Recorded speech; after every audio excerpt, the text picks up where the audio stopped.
fait, cette capacité de vendre à l'export, c'est sans doute une des plus grosses forces d'Amazon, en tout cas une des grosses plus-values pour les vendeurs français.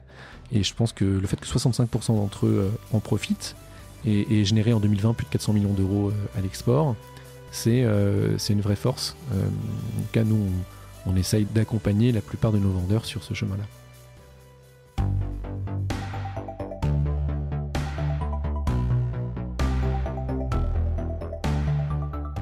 Bonjour, vous êtes sur le point d'écouter un nouvel épisode du Panier, le podcast e-commerce dans lequel on décortique les recettes gagnantes des acteurs du commerce en ligne. Mon objectif est de dénicher avec vous les meilleurs conseils et retours d'expérience pour se lancer et progresser dans la vente en ligne. Acquisition, parcours client, outils, plantage, réussite, apprentissage, on abordera ici tous les sujets sans tabou. Je suis Laurent Kretz, cofondateur de Cosa Vostra, agence de conseil tech et créative. Avec la meilleure équipe du monde en conception, créa, dev et contenu, j'accompagne des boîtes de toute taille dans leur stratégie digitale. Contactez-moi sur lepanier@cosavostra.com, sur LinkedIn ou sur notre site cosavostra.com. Bonne écoute.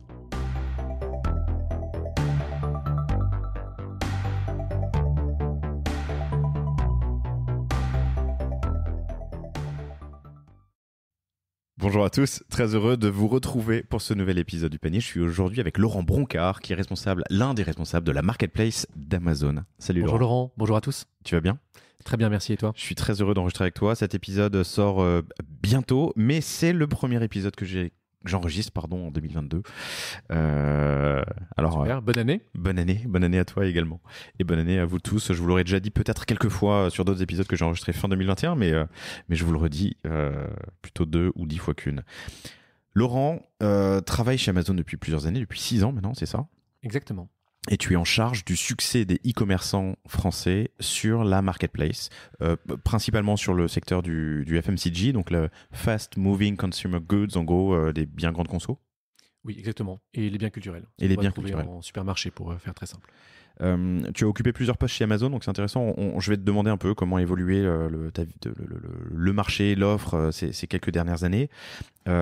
Ensuite, on rentrera vraiment dans le détail, puisque toi, ton rôle qui est assez opérationnel, c'est vraiment d'aider les e-commerçants français à se développer en tant que marchand sur la plateforme, avec une approche hands-on et plein d'outils à disposition de ces commerçants et e-commerçants, comme notamment l'accélérateur du numérique que vous avez lancé récemment. Il y a 1 an maintenant. C'est ça. Exactement. Un programme de formation gratuit, ouvert à tous, pour aider tous les entrepreneurs, porteurs de projets ou entreprises existantes à découvrir Internet, on va dire, et à comprendre les enjeux du e-commerce et à avoir quelques tips pour se lancer. Voilà, c'est plus de 60 vidéos, plusieurs webinaires par mois, des sessions live qu'on organise un peu intensives pour aider à se lancer dans le e-commerce. Et pas seulement sur Amazon, vraiment, c'est comment on crée son site, comment on vend sur Instagram, etc. C'est ça, c'est réussir en e-com. Exactement. Ok, on en parlera un peu plus tard dans l'épisode, mais c'est vraiment passionnant. Donc tu l'as dit, il y a des vidéos, c'est accessible à tout le monde, ça traite de tous les sujets. Vous le faites avec des partenaires sur les sujets sur lesquels les partenaires sont légitimes. Il y a des vidéos, des webinaires. Et tu l'as dit, il y a un séminaire plus intensif réservé à une population peut-être plus mature ou plus engagée. Effectivement, on vient de lancer en novembre ce qu'on appelle ce bootcamp, c'est-à-dire que pendant 3 jours de manière intensive pour plusieurs dizaines de PME, donc 70 aujourd'hui, on a des formations qui prennent tout de A à Z, et le but c'est vraiment de pousser à se lancer sur Internet facilement, accompagner, faire un effet de réseau, donner un peu de momentum si tu veux. Et ça a plutôt bien marché. Aujourd'hui, on essaie de varier un peu le panel de gens qui viennent. Ça va de l'entrepreneur qui porte un projet à la boutique physique qui veut se lancer. On va voir en 2022 un peu quelles sont les populations qui en ont le plus besoin et si on veut en faire plus.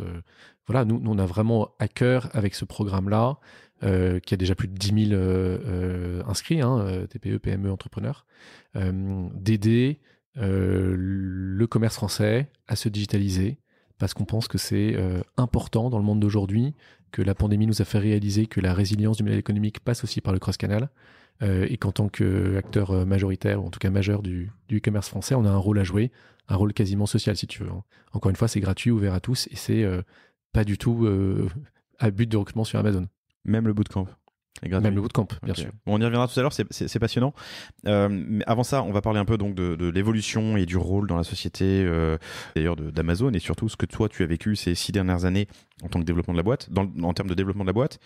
Et ensuite, on aborde le cœur du sujet pour lequel vous êtes là, chers auditeurs, c'est la marketplace. Comment vendre bien, vendre mieux, vendre beaucoup, comment gérer son décollage à l'international, utiliser tous les outils de logistique, de CRM, de data, de pub évidemment, qui sont à disposition. Quelles sont les différentes offres pour vous, commerçants, e-commerçants, sur la marketplace? On y vient dans 5 minutes. Vous avez, c'est intéressant, quand on préparait cet épisode, tu m'as dit qu'il y a vraiment une vision un peu en 3 stades de développement des entreprises que vous accompagnez. Ma boîte n'existe pas et j'aimerais me lancer, je souhaite me lancer. Ma boîte existe mais ne vend pas encore sur Internet ou n'existe pas encore sur Internet. Je crois que il y a un chiffre qui est intéressant, hein, c'est 35% de commerçants seulement vendent sur Internet. En France, oui. Ouais. Alors qu'en Allemagne, c'est 2/3. C'est 2/3, 2 fois plus. C'est fou. Et 3e stade, qui est ma boîte est mature et souhaite aller plus loin, donc progresser. Donc ça, c'est un peu l'approche marché. Toi, donc tu es arrivé chez Amazon il y a 6 ans. Quelles sont les grandes évolutions que tu as vues sur la marketplace, justement, qui aujourd'hui, je crois, est le principal vecteur de vente? Ouais, alors je pense qu'effectivement, ça, c'est une des évolutions qui est le plus facile à constater. C'est que, oui, je suis arrivé, c'était minoritaire dans les ventes d'Amazon, dans le monde, mais aussi en France. Et aujourd'hui, la marketplace est majoritaire dans les ventes. C'est-à-dire que plus d'un produit sur 2 vendu sur Amazon est le fruit du travail de vendeurs tiers. En fait, la réussite d'Amazon dans le monde et en France, c'est celle des TPE-PME qui vendent sur Amazon. C'est celle des TPE-PME françaises qui viennent vendre en marketplace. Et ça, c'est assez fou de voir en quelques années ce renversement de modèle, entre guillemets. Après, c'est le sens de l'histoire. Hein. Si on regarde les chiffres de la FEVAD, donc la Fédération Française de la Vente à Distance, qui regarde beaucoup ces sujets, le modèle marketplace, c'est celui qui a les taux de croissance annuels les plus forts par rapport à un pure player retail qui va acheter et revendre des produits. Voilà, donc aujourd'hui c'est important, et puis on le voit avec une multiplication des marketplaces de pas mal de différents verticales aussi, hein, que ce soit par exemple, hein, je cite de mémoire, donc désolé si j'en oublie, mais La Redoute, Maison du Monde, Carrefour, Decathlon, ils ont tous lancé des marketplaces sur les derniers semestres. Je pense que la pandémie a accéléré des projets qui étaient déjà en gestation chez eux. Et voilà, ce sont des modèles qui fonctionnent bien en France, qui permettent à des petites boîtes d'accéder à Internet, d'accéder à un trafic très fort sous une image de marque forte, comme Amazon ou l'un des noms que je viens de citer, à moindre coût. Puisque la marketplace, pour le rappeler, hein, c'est un modèle à coût variable.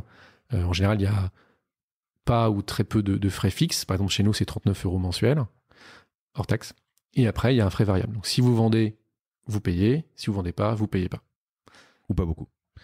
Non, mais c'est vrai que la marketplace a explosé ces dernières années avec quelques belles startups qui sont devenues des licornes aujourd'hui. Il y a même des groupes, alors concurrents, j'en sais rien, mais en tout cas sur les mêmes verticales que vous, qui ont spin-offé, désolé pour l'anglicisme, mais l'outil de marketplace. Ça implique un changement de l'organisation de la boîte aussi. Quand tu passes d'un retailer à une marketplace en majoritaire sur les ventes, j'imagine que tes enjeux, tes challenges ne sont pas les mêmes en interne. Alors déjà, c'est le fruit d'un tâtonnement. Oui, bien sûr, mais si on regarde Amazon, l'histoire un peu dans le long terme, la marketplace n'a pas été lancée d'un claquement de doigts. C'était vraiment un fruit d'un tâtonnement assez intéressant. Il y a pas mal de littérature sur Amazon. Je vous invite tous à lire si ça vous intéresse. Mais au début, la marketplace était un onglet à part sur le site Amazon qui s'appelait Auctions. D'ailleurs, c'était des enchères entre guillemets, parce qu'on faisait monter des enchères entre des vendeurs différents. Mais c'était très vite un raté monumental, puisque aucun client n'allait sur un onglet différent pour rechercher le même produit et comparer. Donc, au bout de quelques années, on a dû arrêter et créer ce qui n'existait pas encore dans le monde Internet, qui était la page produit unique. C'est-à-dire que tu as une seule page pour le même produit, et puis derrière, ton algorithme crée les différentes offres, et puis les trie les unes par rapport aux autres sur différents critères pour proposer la meilleure derrière la boîte d'achat, hein, le bouton ajouter au panier. Voilà, donc c'est tout un système assez particulier qui aujourd'hui est le même dans toutes les marketplaces, mais qui est le fruit de pas mal de tâtonnements et qui effectivement est un peu technique. Hein. Quand on rentre dedans, il faut quand même s'attacher à comprendre comment ça fonctionne. Quand on est vendeur ou quand on veut vendre en marketplace, comprendre ce qu'est une boîte d'achat, comment elle fonctionne. c'est important parce qu'elle va, dans la plupart des sites, mélanger plusieurs critères, que ce soit le prix, bien sûr, que ce soit la logistique, est-ce qu'elle est rapide, est-ce qu'elle est lente, que ce soit les notes du vendeur, est-ce qu'il est très bien noté ou est-ce qu'il n'est pas bien noté, est-ce qu'il est récent, on ne le connaît pas encore très bien, ou ça fait des dizaines d'années qu'il vend ou des années plutôt, qu'il vend sur la marketplace, donc on va plutôt le mettre en avant. Voilà, il y a pas mal de critères possibles. Ok. Donc l'évolution, l'une des évolutions fortes, c'est la prépondérance de la marketplace dans le business d'Amazon. Amazon est devenu aussi, en tout cas en France, peut-être le premier magasin. On peut dire le premier site en termes de trafic. Oui, aujourd'hui, ouais. Médiamétrie calcule à peu près 33-35 millions de visiteurs uniques par mois, suivant les trimestres. Donc je connais pas exactement le nombre d'internautes en France, mais vu qu'on est 60 millions en incluant les enfants, ça doit pas être loin de plus de la moitié. Et ça, c'est vrai que c'est assez impressionnant, en tout cas en termes de trafic, d'être le premier site le plus visité en France. Et donc quand on fait et en Europe, si je peux me permettre, hein, c'est plus de 120 millions de visiteurs uniques, puisqu'on totalise nos différents sites. Donc un tiers, en gros, je crois qu'on est à peu 450 millions, 500 millions. Donc je fais le croisement des deux. Vous devenez l'un des plus gros ou le plus gros site en termes de trafic pour la vente. La marketplace devient prépondérante dans le business. C'est donc une opportunité pour énormément de commerçants ou de sociétés de vente.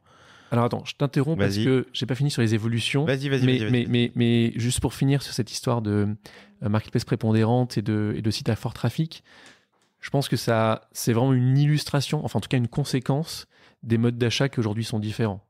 Tu vois, le fait, il y a pas mal d'études indépendantes qui le montrent, mais qu'aujourd'hui, plus de la moitié des gens qui cherchent un produit ne vont plus sur un moteur de recherche classique, comme par exemple Google, mais commencent sur Amazon leur recherche. Ça ne veut pas dire qu'ils achètent dessus, d'accord, mais en tout cas, ils viennent prendre l'information.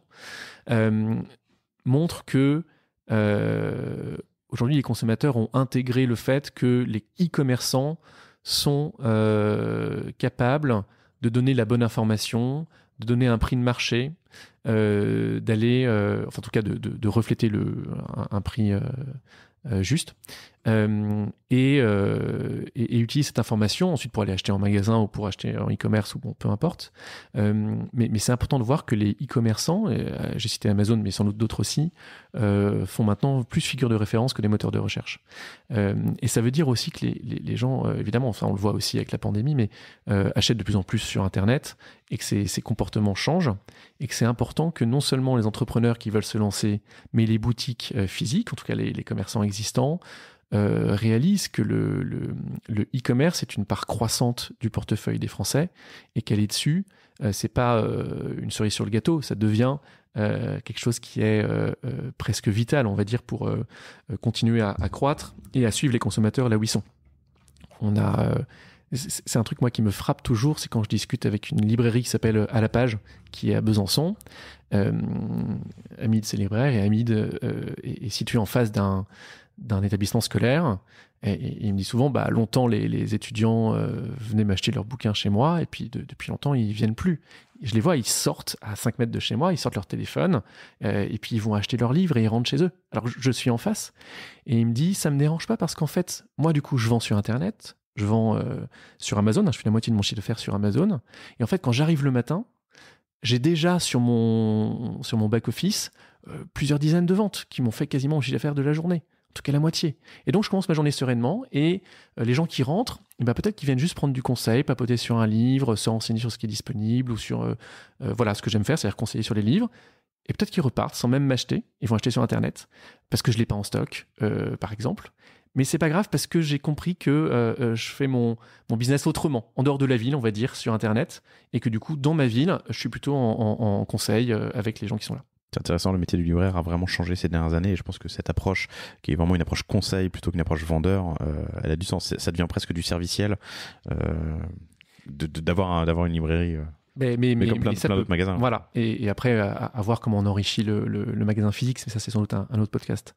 Mais tu vois, tu me parlais d'évolution depuis 6 ans, bon, et après, j'ai pas de boule de cristal et je vois pas tout passer, mais je pense que c'est cette évolution des comportements accélérée depuis 2 ans qui provoque, si tu veux, cette évolution d'Amazon et cette croissance du e-commerce. Mais pour finir de répondre à ta question, et après on pourra rentrer dans la marketplace, tu vois, les évolutions que j'ai vues, il y en a à la fois peu et beaucoup. peu parce que Amazon est toujours resté customer obsessed. C'est un ADN chez Amazon qu'on trouve toujours un peu bullshit quand on rentre, je parle en tant qu'employé, et qui en fait est hyper présent. Et donc c'est vraiment... D'être customer centric. Ouais, et c'est dans toutes les réunions, c'est dans tous les documents qu'on écrit, c'est vraiment quelque chose qui est assez fort. Il y a beaucoup de décisions sur lesquelles on hésite, et la réponse est toujours ok, qu'est-ce qui est meilleur pour le customer. Alors le customer, ça peut être évidemment le client final. Nous, au marketplace, on a tendance à considérer nos vendeurs tiers comme nos clients. D'accord, donc c'est vraiment, on se met dans la place du vendeur, la PME qui vend sur Amazon, qu'est-ce qu'il aimerait. Ouais, tes clients et les clients de tes clients, tu réfléchis pour les deux, quoi. Exactement. Nous, on fait du B2B aussi, donc on est obligé de penser au B et aussi. Mais c'est vraiment quelque chose qui me frappe de voir que ça n'a pas changé, et on a toujours cette même habitude de dire non au quick win potentiellement, parce qu'au long terme, ça va pas faire avancer nos partenaires ou nos clients finaux. T'as un exemple, hein? Écoute, c'est une bonne question. Les exemples qui soient live aujourd'hui. Ou qui ne le sont pas, justement, savoir dire non au quick win. Quelle idée, il y a une idée qui est sortie un jour dans une réunion et on a dit non, ça nous dessert sur le long terme.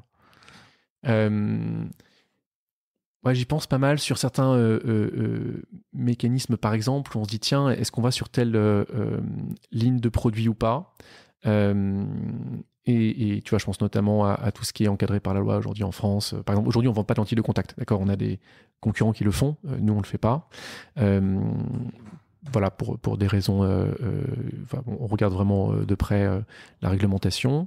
Et on pourrait interpréter certaines lignes d'une manière ou d'une autre. Et d'une manière, on pourrait se dire, bah, tiens, on va se lancer et puis on va faire du business. Et d'une autre... qui est plutôt celle qu'on prend aujourd'hui, on se dit bah non, on voudrait vraiment le faire en bonne entente avec l'écosystème, que ce soit les clients, les professionnels de santé, les vendeurs aussi, et donc on n'en est pas encore là. Voilà, donc c'est pas un exemple forcément important, mais je pense que comme il est dans mon quotidien, je le connais.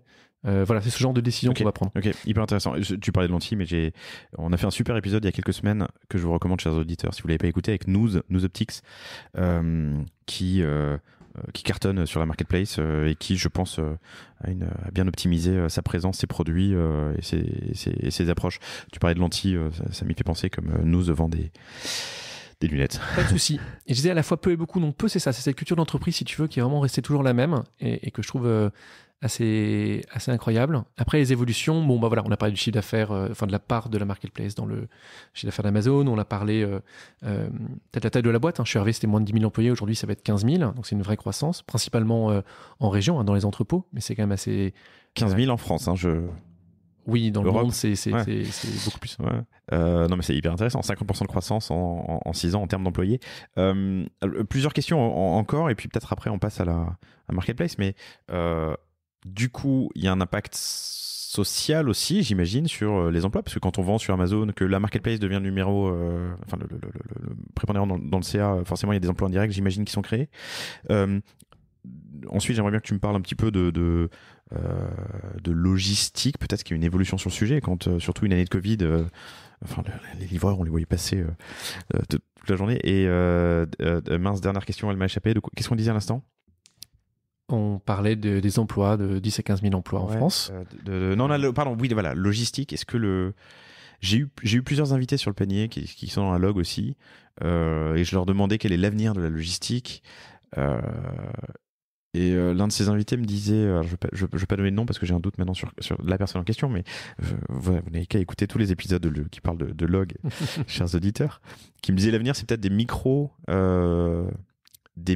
entrepôts urbains alimentés par de la data qui sont capables, un peu comme ce que font actuellement dans la bouffe les Gorillaz, les Getir et autres. Mais voilà, tu vois, alimentés par la data pour avoir 80%, 80-20 de produits qui sont commandés régulièrement dans des centres urbains. Bref, ma question est la suivante. Dans ces évolutions, donc sociétal, dernier kilomètre et entrepôt, est-ce qu'il y a eu des évolutions que tu peux nous raconter ? Écoute, volontiers. Donc les emplois créés, effectivement, il y a chez Amazon, puis en dehors de Amazon, comme tu viens de le dire. Chez Amazon, j'en ai parlé, d'accord. Et puis ça, ça croît. Et puis c'est durable aussi, 85% de taux de satisfaction de l'emploi en entrepôt, 7 sur 10 qui recommandent leur emploi à leurs membres de leur famille. Je pense qu'on s'attache à faire en sorte que nos employés, y compris en logistique, et surtout en logistique, soient heureux.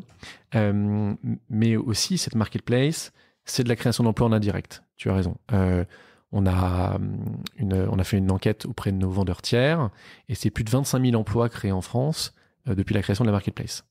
25 000 emplois, c'est toujours intéressant et quand on parle à différents vendeurs, c'est une réalité. Tu vois, je connais bien un autre vendeur, par exemple, qui s'appelle Marbotique. Marbotique, c'est une société bordelaise fondée par Marie, une ingénieure. C'est des jouets pédagogiques en bois pour les enfants, pour apprendre à lire et à compter. Marbotique, M-A-R-B-O-T-I-C.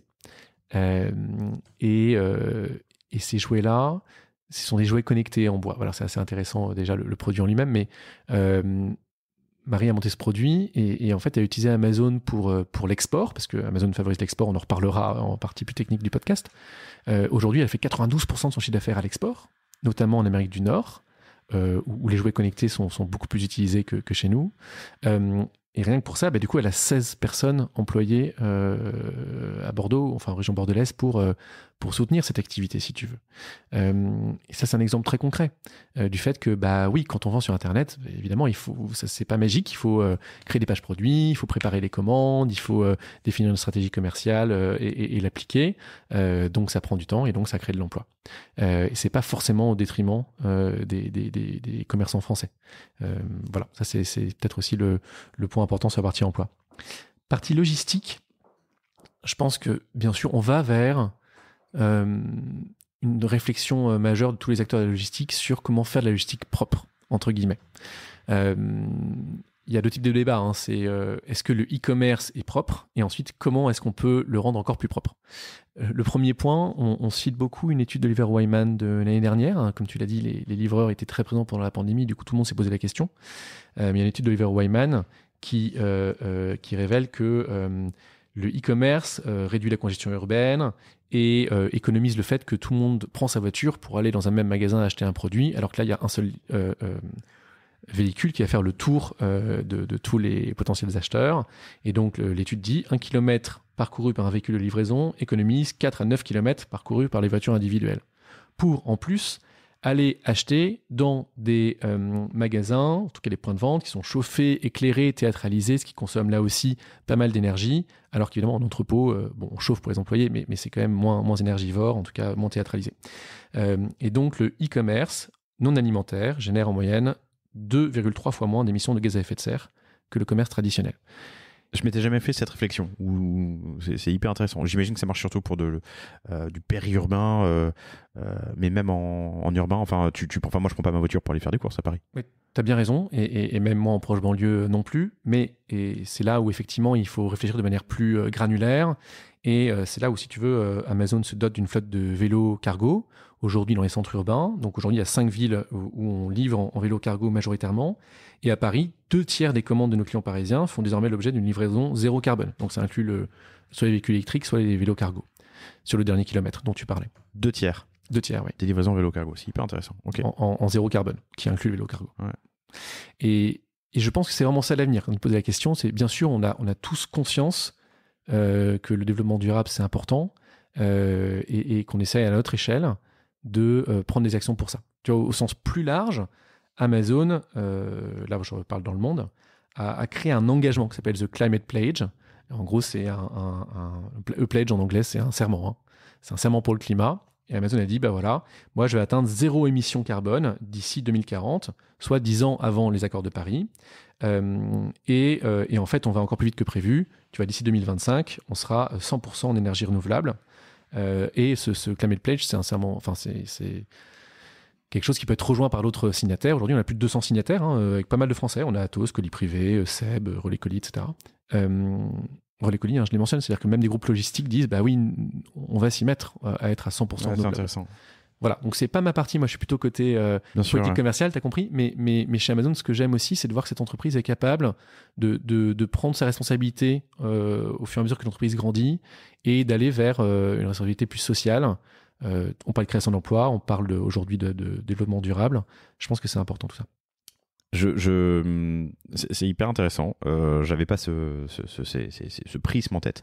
J'étais en train de réfléchir au fait que tu sais, Research Online, Purchase Offline, ou l'inverse d'ailleurs, Research Offline, Purchase Offline, online.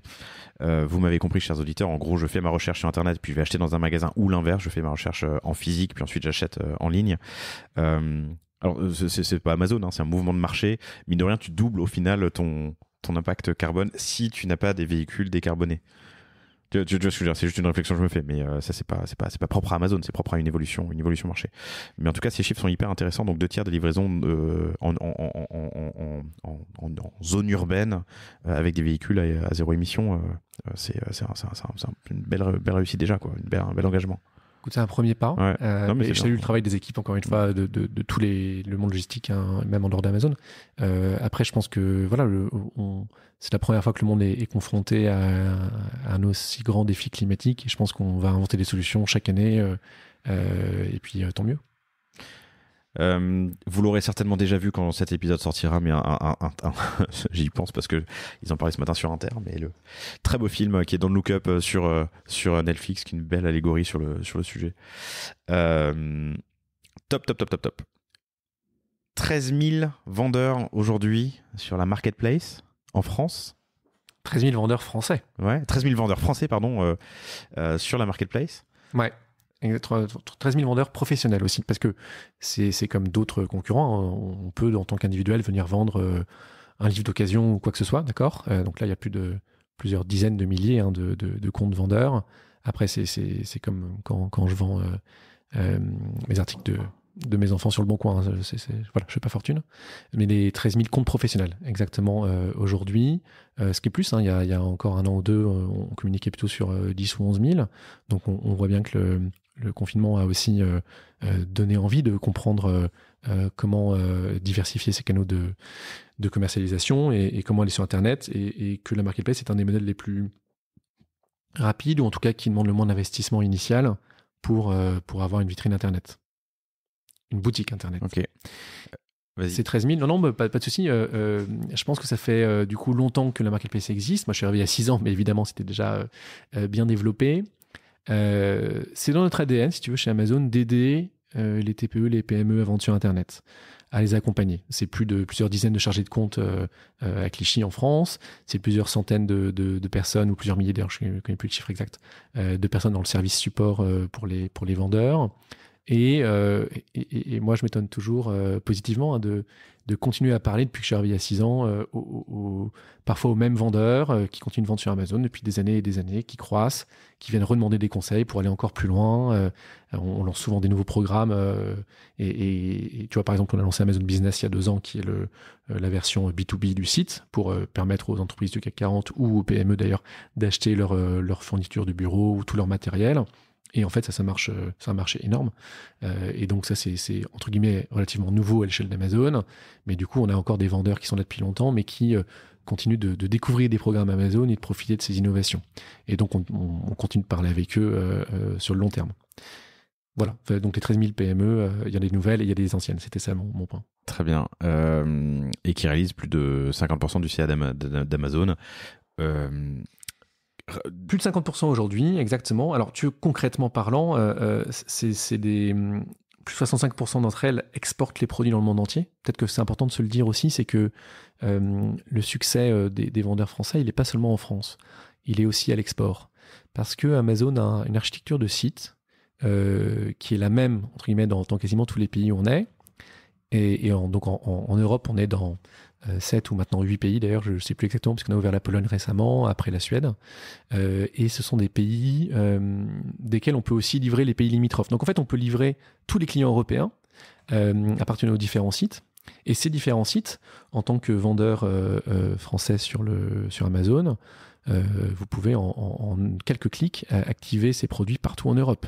Et dire, bah voilà, je vends je vends ce stylo noir, je voudrais qu'il soit vendu en Allemagne, en Italie, etc. Et puis que d'ailleurs l'Allemagne le livrera en République tchèque et puis l'Italie le livrera en Grèce.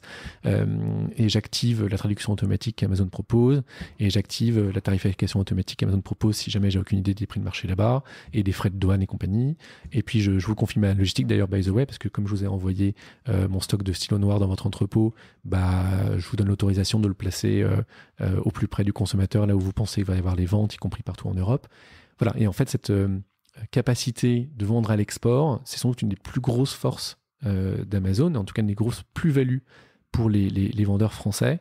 Et je pense que le fait que 65% d'entre eux en profitent et générer en 2020 plus de 400 millions d'euros à l'export, c'est une vraie force que, en tout cas, nous, on essaye d'accompagner la plupart de nos vendeurs sur ce chemin-là. C'est hyper intéressant. 400 millions d'euros de GMV, hein, c'est ça? Ouais, exactement. Donc, de valeur marchande. De valeur marchande, de produits, de vendeurs français, vendus à l'étranger. Vendus à l'étranger. C'est énorme. Dans le monde. Okay. Après 3 clics. Alors, 3, c'est toi qui l'as dit. En tout cas, j'ai donné 3 étapes. J'en ai peut-être oublié quelques-unes, mais le but, tu vois, Amazon investit continuellement. Rien qu'en 2020, hein, on a investi 2,8 milliards dans les entrepôts et les outils pour la marketplace. Pour aider les vendeurs à faire leurs premiers pas, à développer leur activité, à être au plus près du consommateur en termes de logistique et en termes d'outils, quoi. Ça, c'est quelque chose que je vois régulièrement depuis 6 ans. J'ai vu tellement de programmes se lancer et d'outils se développer. Parfois, ça fait un peu peur, hein, ça peut être un peu compliqué, mais en fait, ça apporte une vraie valeur et in fine, si on réfléchit bien Customer Obsessed, une vraie simplicité pour les vendeurs. On a différents types d'auditeurs. Vous êtes à différentes phases de maturité, chers auditeurs, dans vos développements. Vous avez envie de vous lancer, ou vous êtes déjà un petit peu lancé et vous posez des questions pour aller ou pas sur Amazon, ou vous êtes déjà plus mature. Pour cette première catégorie de personnes, est-ce que tu peux me guider dans les grandes lignes sur vente sur Amazon? Comment je m'y prends, où je commence? Qu'est-ce qu'il faut savoir? Les grands concepts et les différentes offres. Enfin, je veux parler des différentes offres. Bien sûr. Alors, il n'y a pas d'offres différenciées, d'accord? Donc, sur votre moteur de recherche favori, vous allez pouvoir taper vente sur Amazon et vous arriverez sur notre site officiel. Et donc là, très clairement, vous allez pouvoir créer votre compte en quelques clics, d'accord? Alors, quand je dis quelques clics, ça inclut toutes les réglementations actuelles qu'on appelle KYC, Know Your Customer. Enfin, c'est une réglementation large qui demande pas mal de papier pour prouver qu'on est un acteur officiel, etc. Mais, oui, et qu'on a bien le droit de vendre les produits qu'on veut vendre. Exactement. Ce qui permet surtout plus tard potentiellement de prouver ou de demander à Amazon, mais on en parlera, j'imagine, de retirer des produits qui sont mes produits mais vendus par un tiers, par exemple, s'il a... Si vous avez oui, bien sûr. Si juridiquement c'est autorisé, bien sûr, on peut prendre ce genre de mesures. Mais ce qui est sûr, c'est qu'effectivement, il faut créer un compte, voilà, administrativement, et ensuite, il faut soit créer ses produits, s'ils n'existent pas encore sur Amazon. Amazon, je le rappelle, .fr, c'est plus de 400 millions de produits. Je le redis, hein, c'est plus de 400 millions de produits live. C'est fou. Quand je suis arrivé, c'était 50 millions. Bref, passons. Enfin, c'est donc un grand magasin. Et donc, soit vos produits existent déjà, ceux que vous vendez, soit ils n'existent pas encore. Par exemple, si vous êtes propriétaire de marque, vous avez monté votre propre marque de stylo. Je vois que tu veux parler. Ouais, non, pardon. 400 millions, c'est fou. T'as une notion de rapport entre les produits qui sont vendus par Amazon et les produits qui sont vendus par les tiers? Alors, je ne suis pas autorisé à donner ce rapport, mais tu peux imaginer que ce n'est pas moitié-moitié. C'est vraiment une immense majorité vendue par les produits de vendeurs tiers. Et aussi, tu vois, bien sûr, il faut se le dire aussi, hein, tu as les variations de produits. Si tu as une coque pour téléphone portable, elle peut avoir différents motifs imprimés dessus. Donc, tu peux facilement avoir, quand tu es vendeur, 3000 variations du même produit. Et alors, sans parler du rapport de vente, du rapport de... Parce que tu l'expliqueras certainement dans quelques instants, mais Amazon donc, a des entrepôts dans lesquels il y a des produits vendus par Amazon, mais aussi des produits vendus par des tiers. Et puis, il y a aussi des tiers qui expédient eux-mêmes leurs produits, qui n'utilisent pas l'entreposage, disons, d'Amazon. Donc, sur les 400 millions, est-ce que tu peux donner le chiffre de refs, le nombre de refs qui sont dans les entrepôts d'Amazon? Non, malheureusement. Ok, bon. Mais c'est pas grave. Voilà. Mais globalement, donc notre but, c'est de permettre d'utiliser la logistique d'Amazon à ceux qui le souhaitent. D'accord. Donc on investit régulièrement, on ouvre des entrepôts. On a ouvert un il y a 3 mois à Metz, qui est un grand entrepôt entièrement électrique, etc. Mais on investit au quotidien pour avoir des centres logistiques pour permettre une capacité importante. Je crée mon compte d'un point de vue administratif, je prouve que c'est bien moi et que j'ai le droit de vendre mes produits. Une fois que j'ai créé mon compte, je peux commencer à vendre ou à mettre, pardon, voilà, il y a la partie catalogue. Catalogue, faut ouais. pas la sous-estimer parce que donc faut bien choisir les produits s'ils existent que vous vendez pour être sûr que ce soit bien les bons produits. Bon, généralement tout fonctionne avec un code EN, hein, vous savez le code barre à 13 chiffres, donc c'est facile de le trouver. Ou Attends, moi j'ai plein d'invités sur le panier qui viennent qui n'ont pas de code barre. Qui ont créé leurs produits, qui sont des petits artisans du e-commerce qui vont grandir, je leur souhaite, mais nous aussi, c'est comment on fait pour créer un code barre? C'est notre public favori. Donc ça, c'est la première option, d'accord? Si tu es vendeur, je sais pas, tu as un magasin de jouets dans la rue, tu veux vendre tes jouets, tu as un code barre. Oui, voilà. Donc ça, c'est tu t'envoies ton fichier Excel ou peu importe le format d'ailleurs. Nous, on le traite et on dit, bah tiens, on a trouvé tous les produits que tu vends, les voici. Bon. Ou alors, tu as créé tes produits et donc tu n'as pas de code barre. Et donc, soit tu te dis, bah, en fait, effectivement, je veux quand même commencer à industrialiser mon processus de vente, je vais aller acheter des codes barres auprès du seul organisme habilité à le faire, hein, qui est GS1, qui est un organisme à but non lucratif qu'on connaît bien. Et donc, vous y allez, c'est pas si cher. Soit on est encore au stade un peu artisanal, on va dire, avec juste quelques produits, et on n'a pas encore envie d'investir dans les codes barres. Et nous, on peut très bien faire une exception et autoriser qu'il n'y ait pas de code barre. Okay, donc, c'est pas un vrai sujet. Ça facilite et on le recommande. Okay. S'il n'y a pas de code barre, c'est pas un bloqueur à la vente. Très bien. Donc on crée la page produit si jamais elle n'existe pas. Donc ça implique quand même de comprendre qu'Internet fonctionne comme le magasin. Le client, il va acheter aussi parce qu'il va voir le produit, parce qu'il va prendre de l'information sur le produit, parce qu'il a envie de l'acheter. Et donc il faut une belle photo, il faut des descriptions qui soient courtes mais complètes, il faut qu'elles soient factuelles et pas complètement, j'allais dire romantiques ou baroques. Enfin entre guillemets, voilà, on a quand même des guidelines sur la partie description parce que c'est celle que le client demande. De belles photos, une description courte mais complète. Voilà, belle photo sur fond blanc, ouais. D'accord, ça c'est important, et avec juste le produit, pas forcément pas le produit mis en situation. Ça peut venir dans les quelques photos supplémentaires, mais les 2 premières photos, il faut que ce soit juste le produit sur fond blanc, d'accord. C'est un standard de l'industrie du marché, puis voilà. C'est une obligation? Non, c'est pas légal. C'est une obligation que nous on impose aux vendeurs, oui. Oui, pardon, mais c'est une obligation pour les vendeurs. Si je veux vendre sur Amazon, il faut que mes 2 premières photos soient packshot, voilà. Produit sur fond blanc. Ouais, okay. Exactement. Voilà. Et puis il y a des ingrédients derrière, qu'on voit les ingrédients. Et après, il y a ce que vous pouvez rajouter. Donc, il y a la mise en situation. Il peut y avoir des vidéos, d'accord? On autorise des vidéos, le produit en 360 qui tourne ou un petit shot publicitaire. Tout ça, c'est tout à fait possible.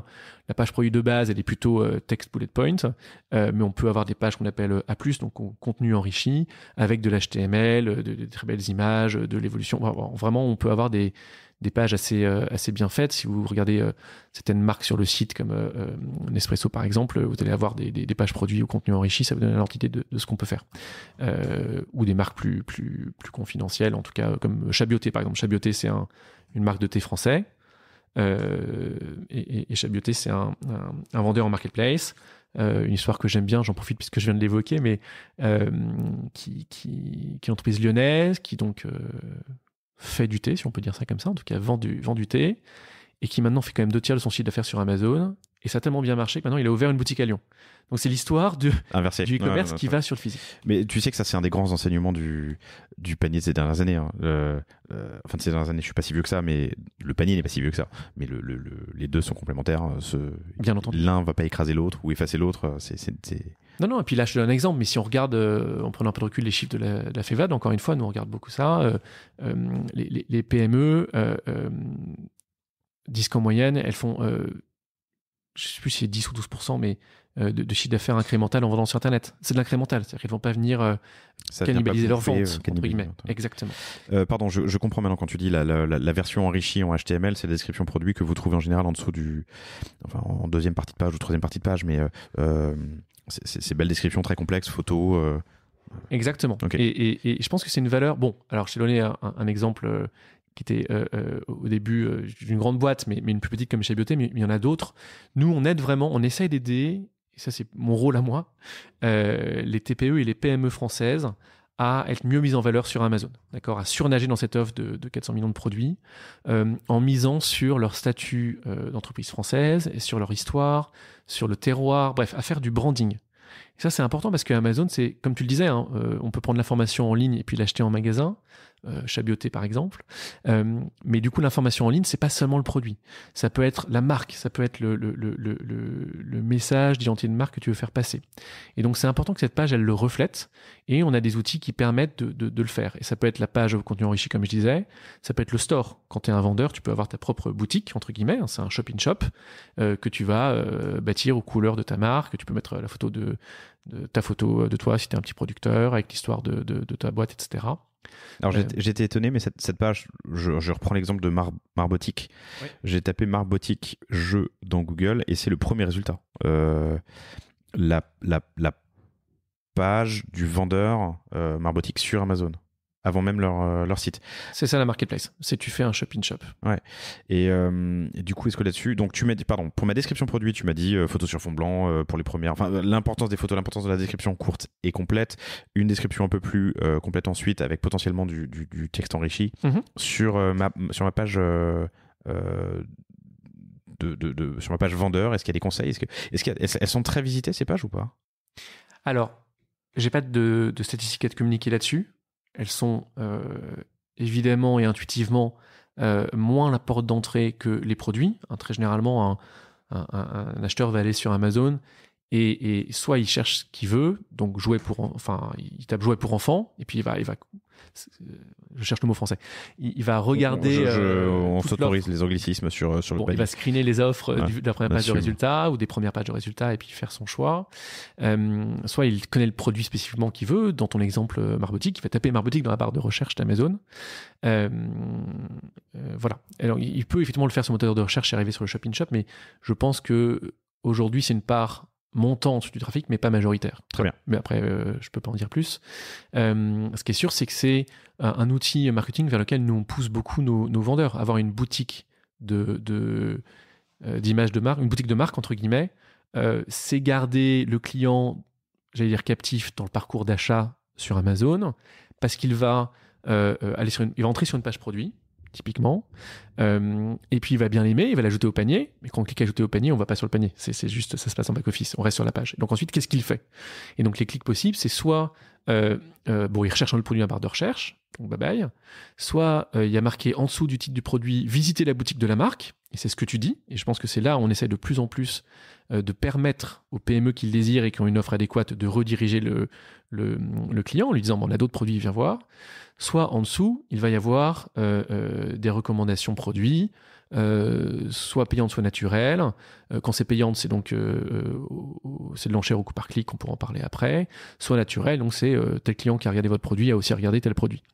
Et donc, plus la PME, enfin le vendeur sur le site a une offre qui est, on va dire, nombreuse, mais en lien l'une avec l'autre, et qui bâtit des interconnexions en termes de sémantique, mais en termes d'hyperliens, etc., plus il va y avoir, si tu veux, une possibilité que le client qui a vu une première page produit aille sur une deuxième page produit du même vendeur, et potentiellement arrive sur sa boutique. Dans ma description, dans ma fiche produit, quelle est l'importance du titre? J'ai l'impression, alors c'est très empirique comme affirmation, mais j'ai l'impression que ces dernières années, les titres ont eu tendance à s'allonger. Ouais, et alors, je trouve maximum que là, sur 200 caractères. Maximum 200 caractères. Après, on coupe. Mais ils se sont allongés ou pas? Je suis sur Marbotique et... Tout le monde veut allonger. Marbotique, Smart Letters pour tablette, iPad ou Samsung, de 3 à 5 ans, lettres alphabet et nombre interactif en bois, jeu éducatif manuel, outils pour apprendre à lire et à compter à la maison. Ça, c'est le titre du produit. Chaque vendeur est libre de faire son titre de produit, d'accord? Moi, intuitivement, j'aurais peut-être pas forcément mis un titre aussi long. Après, c'est mon point de vue. C'est la responsabilité du vendeur de choisir les mots qu'il utilise, donc on va pas le changer, d'accord? On touche pas à la page produit du vendeur, ça c'est le principe d'un marketplace. Vous avez de la modération. On a de la modération dans le sens où on va lui dire, écoute, on trouve ton titre un petit peu long, sans doute que ta conversion augmenterait s'il était un peu plus court, et s'il dépasse 200 caractères, on va lui dire, écoute, je pense que il faut vraiment que tu l'enlèves parce que ça dépasse des écrans. Enfin, faut pas oublier que la majeure, alors je sais pas si c'est la majorité, je suis même pas autorisé à le dire, mais une partie importante du trafic se fait sur mobile. Ouais. Donc ce genre de titre un peu long sur mobile, ça c'est coupé, quoi. Donc en fait, c'est pas forcément intelligent de mettre tous les mots clés dans le titre, ça change rien. Vous pouvez très bien mettre les mots clés en bullet point en dessous. Ça sera quand même référencé. Bon, voilà. Donc ça, c'est pour la partie titre et bullet point. Si tu veux, on va avancer un petit peu. Vas-y. Donc, on a choisi son produit, on a créé la page produit si elle manquait. Si elle existe, mais qu'elle n'est pas assez enrichie, on peut aussi demander à l'enrichir, d'accord ? C'est pas automatique, donc il faut demander au service vendeur de le faire pour soi, mais on peut le faire. Et si jamais c'est un produit que vous créez, vous êtes le détenteur de la marque, et vous avez votre marque, vous avez le dépôt de marque à l'INPI comme preuve, à ce moment-là, vous êtes considéré comme le nouveau chef de la page produit, et donc là, vous pouvez faire toutes les modifications que vous voulez. D'accord ? Il faut un dépôt à l'INPI. C'est très important. Ouais. Chez nous, le dépôt à l'INPI n'est pas obligatoire, d'accord, pour créer une page produit, mais c'est de plus en plus recommandé, c'est de plus en plus difficile de le faire sans dépôt à l'INPI. Et honnêtement, je n'ai pas en tête le chiffre des nombres de marques créées en France et dans le monde, mais c'est exponentiel aujourd'hui.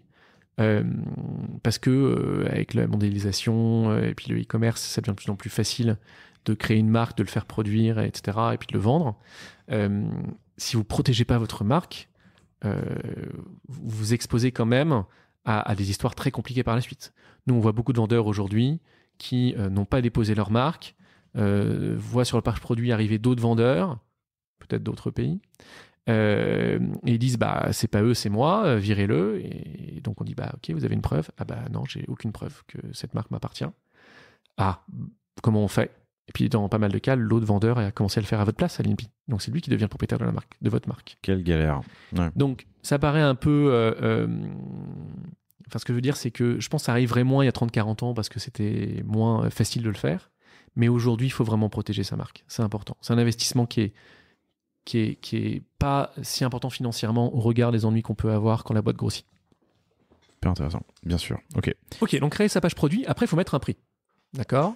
Donc mettre un prix, il y a deux options. Soit vous avez le vôtre et vous le mettez dans le système. Alors peut-être pour être très clair, le système, il y a différentes manières d'y accéder. Il s'appelle Seller Central, c'est le nom de notre back-office. Il est très complet, il est très beau, c'est mon outil, je l'aime beaucoup. Mais donc globalement, il y a différentes manières d'y accéder. Soit vous y allez manuellement, d'accord ? Il y a une interface et puis vous modifiez un par un les produits. Donc si vous avez 5 produits, ça va. Quand vous avez 5000 produits, ça va pas. Donc quand vous avez 5000 produits, vous pouvez passer soit par flux, donc vous avez un service informatique chez vous qui va bâtir des flux API pour pouvoir synchroniser en temps réel votre CRM, en tout cas votre outil de gestion, votre API plutôt. ERP, voilà. Et puis le back-office d'Amazon. Soit vous êtes un peu intermédiaire, vous avez un catalogue assez important, mais vous n'avez quand même pas de service informatique chez vous, et vous n'avez pas du tout envie de vous connecter pour envoyer des fichiers Excel. Bref, il y a aujourd'hui tout un petit monde qu'on appelle les intégrateurs. Beaucoup sont français, ça peut être Lengo, ça peut être il y a Diatli, il y en a pas mal. Lengo, c'est breton, j'aime bien. Et qui propose pour des sommes qui sont plutôt soit forfaitaires, soit variables, mais généralement pas astronomiques, de faire ce lien informatique. D'accord ? C'est un informatique qui, du coup, s'occupe de la partie produit, donc la description du produit. Si vous la changez dans votre catalogue à vous, ça reflète partout, y compris sur Amazon, mais si jamais vous venez sur Cdiscount ou sur eBay, c'est fait aussi tout de suite. Donc c'est assez pratique, c'est intégrateur. C'est la partie prix aussi. Si vous voulez avoir les mêmes prix dans votre e-boutique, par exemple, et sur une marketplace, c'est synchronisé. Ou si vous voulez vendre moins cher sur Amazon, par exemple, vous pouvez. Il y a des règles automatiques, j'imagine. Il y a une troisième catégorie aussi, c'est tous les add-ons et apps qui existent sur Shopify, sur WooCommerce ou autres, qui permettent de faire ce lien sans passer par un intégrateur de flux. Intégrateur, voilà, tout à fait. Pardon, c'est la famille des intégrateurs. Après, il y a des sous-familles. Il y a les intégrateurs de flux à part entière, et puis il y a les API. C'est ça. Tu as entièrement raison. Et puis il y a la partie stock. Des conseils sur les prix ? Alors, notre conseil, c'est d'être au juste prix. D'accord ? Ça ne veut pas forcément dire d'être le moins cher, parce que tirer les prix du marché vers le bas, c'est une décision stratégique importante et elle revient entièrement au vendeur. Nous, on n'influence pas la politique de prix. Chaque vendeur est libre de fixer son prix. Et donc, s'il veut baisser le prix, c'est son choix. Nous, on ne le forcera pas. Par contre, c'est notre aussi devoir de commerçant de lui prendre conscience que s'il vend plus cher que le marché, il a peu de chances de faire des ventes. Et donc, il va passer du temps pour rien, entre guillemets. Et donc, nous, on propose plutôt des outils de pricing automatique. Encore une fois, c'est au choix du vendeur de l'activer ou pas. Mais ces règles de pricing automatique, elles permettent de dire, soit en interne, si on est plusieurs sur la boîte d'achat, je sais pas, je vends des Playmobil, par exemple, parce que je suis le vendeur de jouets dont je parlais tout à l'heure, et je veux baisser les prix, entre guillemets, d'enchères vers le bas, jusqu'à un plafond de, 10 euros, par exemple. Donc ça, on peut mettre une règle comme ça. où on peut dire je veux être toujours 3% plus cher que le moins cher, ou voilà, il y a pas mal de règles possibles en interne. Et après, il y a les règles externes, parce que on est capable de regarder un peu ce qui se fait sur le marché, à savoir sur les autres sites de e-commerce, et de dire, si vous voulez, vous pouvez matcher ce que font les autres e-commerçants. Donc si sur un autre site internet sur lequel le client peut aller, le prix passe de 10 à 9, vous êtes capable de dire, moi aussi je veux suivre, jusqu'à évidemment un seuil plancher. Voilà, donc on propose ces règles de prix de manière à laisser tout la est réactivité. Délégable, quoi. Tout est délégable sur Amazon. Et on crée de l'élasticité sur mon pricing dans des zones que je définis, que je cadre à l'avance, quoi, que je borne. Ok. Exactement. Et ça sur les différents pays, bien sûr. Donc ça, c'est la partie prix. Et après, tu as la partie stock. Parce qu'évidemment, une fois qu'on a dit je vends tel produit à tel prix, il faut dire combien on en a. Parce que si tu en as 5, on ne peut pas en vendre 10, on va faire 5 clients déçus. Et donc là, encore une fois, il y a plusieurs options. Et c'est là qu'on arrive sur la partie logistique. Soit tu décides de vendre toi-même tes produits et de les expédier toi-même. À ce moment-là, il faut que tu puisses dire je vends 5 produits sur Amazon. Et donc, il y a deux choix. Soit en entrepôt chez toi, bon, je dis c'est un tu un peu générique, mais tu réserves ces 5 produits pour Amazon, et donc il faut arriver à faire en sorte que dans l'entrepôt, tes autres canaux de distribution, personne ne vienne voler les 5 produits. Comment Amazon Amazon vérifie ça? C'est déclaratif? C'est totalement déclaratif, on vérifie pas. Mais du coup, toi, tu as la déceptivité, la déception, peu importe, c'est même pas français, mais pour l'utilisateur. Ce qu'on va monitorer, c'est le taux de commande annulée, d'accord, par le vendeur. Il y a une vente qui se fait, parce qu'il avait dit j'ai un stylo en vente, on fait la vente, le vendeur dit j'annule parce que finalement je l'ai plus en stock. Ça m'est jamais arrivé ça, je dois avoir la chance. Mais... Alors c'était jamais arrivé parce qu'en fait on a un seuil maximum, alors il change, mais je sais plus si c'est 2 ou 4%, au-delà duquel on va suspendre le compte vendeur proactivement en disant au vendeur, bon en fait vous avez des problèmes de synchronisation des stocks, réglez-les. Et après, vous revendrez, parce que sinon, ça sert à rien. D'accord ? Et évidemment, dès qu'il a rétabli ses flux ou qu'il a mis en place un processus qui permet d'être sûr d'arrêter ces bêtises-là, on remet en place le compte avec lui en bonne intelligence. Et donc, ces taux de commande annulés, c'est notre manière de regarder. Donc, les stocks, voilà. Soit en entrepôt, tu les isoles pour Amazon, et puis pour les différents canaux, tu sépares. Soit tu as un système de gestion de stock qui est en flux synchronisé immédiatement en temps réel avec Amazon, et du coup il n'y a pas de sujet parce qu'en fait c'est facile. Ça, c'est quand on envoie soi-même. Soit on veut confier la logistique à Amazon, d'accord, ce qui est vraiment ce qu'on conseille quand c'est possible, hein. Par exemple, nous on n'a pas de frais, donc si tu vends des produits frais ou surgelés, on ne te le conseillera pas puisqu'on ne sait pas le faire, ou des produits qui sont vraiment encombrants, des machines outils ou autres, voilà. Mais confier sa logistique à Amazon, en quelques étapes, c'est sur le back-office, dire voilà, j'envoie des produits, les produits arrivent chez Amazon, Amazon les met en rayon, en stock, et dès qu'ils sont en stock, paf, ils sont live sur le site. D'accord, ils sont pas live tant qu'on les a pas mis en rayon, identifiés, scannés, on sait qu'ils sont là. Et une fois que le produit est vendu, on s'occupe de tout, c'est-à-dire qu'on va le mettre dans un paquet, on va l'envoyer au client. Quand le client a une question, c'est nous le call center. Quand le client veut faire un tour, c'est nous qui fournissons l'étiquette de retour, c'est nous qui récupérons le produit. Et une fois qu'on l'a récupéré, on regarde dans quel état il arrive. Et à ce moment-là, on prévient le vendeur en disant voilà, le produit a été retourné, il est dans tel état, est-ce qu'on le remet en vente ou est-ce que vous voulez le récupérer ? J'ai beaucoup simplifié. Non, mais c'est très bien. Et on parlera tout à l'heure de l'accélérateur du numérique parce que le temps file, mais c'est passionnant. Oui, pardon. Peut-être Vas-y. Sur la logistique, c'est peut-être 2-3 points quand même importants à citer. J'allais te demander la maîtrise de la marque et de mon image, de l'option logistique chez moi ou logistique chez Amazon. Mais ça peut peut-être faire partie des points que tu veux aborder. Vas-y, reformule ta question. Si j'envoie mes propres produits, je fais mon packaging, je mets ce que je veux dedans, j'ai la donnée du client final d'ailleurs. Si je confie ma logistique à Amazon, dans quelle mesure je maîtrise ma marque, mon image Alors, l'image de marque sera toujours la même, parce que c'est le même packaging, le client sait que c'est toi qui as fait la vente, il n'y aura pas de questions majeures, entre guillemets, même le call center d'Amazon, si tu veux, qui a un point de contact comme un autre, hein, pour l'image de marque, c'est important. Si le client appelle Amazon, vu que c'est expédié par nous, toutes les problématiques de livraison, on va les prendre, qui sont la plupart des questions qu'on nous pose. Hein. Mais si c'est une question sur le produit en lui-même, on prétend pas connaître tous les produits, donc on va retourner la question au vendeur, d'accord ? Et il y a un canal de messagerie interne entre le vendeur et le client qui leur permet d'interagir en direct pour parler de ce genre de discussion, d'accord ? Donc tu vas pouvoir aussi avoir cette tonalité de langage que tu veux avoir, etc. avec ton client. Nous, ce qui est interdit dans les politiques de vente sur Amazon, c'est la redirection, entre guillemets. C'est-à-dire de dire, la redirection assez directe. C'est-à-dire que dans ton produit, si tu mets un flyer en disant, à partir de maintenant, achetez sur mon site et profitez de 20% de réduction sur 2 ans. Bon voilà, tu as profité du trafic d'Amazon pour faire une fois une vente et après tu as capturé un client. Donc la limite est parfois ténue, d'accord ? Et puis c'est pas forcément fréquent que je vois passer ce genre de conflit avec un vendeur. Donc je ne sais pas s'ils le font peu ou si on le regarde peu. Mais en théorie, voilà, c'est la seule demande qu'on formule de ne pas faire. Je comprends, en faisant de l'empathie avec Amazon, c'est donnant-donnant. Je t'ai apporté de la vente, reste quoi. Voilà. Ou d'email marketing, si tu veux. Nous, l'email du client ne le communiquera jamais à un vendeur, quelle que soit la solution de logistique, d'expédition, parce qu'on considère que c'est une donnée RGPD qui nous a été confiée à nous, et d'ailleurs et pas au vendeur, donc c'est la loi, et pour éviter aussi les mass mails qui partent de chez le vendeur. Donc en tant que vendeur, tu as accès au nom, prénom, adresse de livraison, parce que tu fais de la logistique, même si on fait nous-mêmes la logistique, c'est dans les systèmes. Donc si tu veux faire de l'envoi papier, tu peux, on va pas te l'interdire. Mais l'adresse mail qui est plus importante pour nous et qui est plus facile à contrôler, on la donne pas. Ok.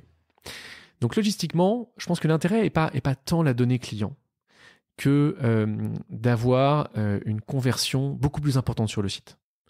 Quand tu confies ta logistique à Amazon, nous on considère qu'on livre très rapidement par rapport au standard du marché.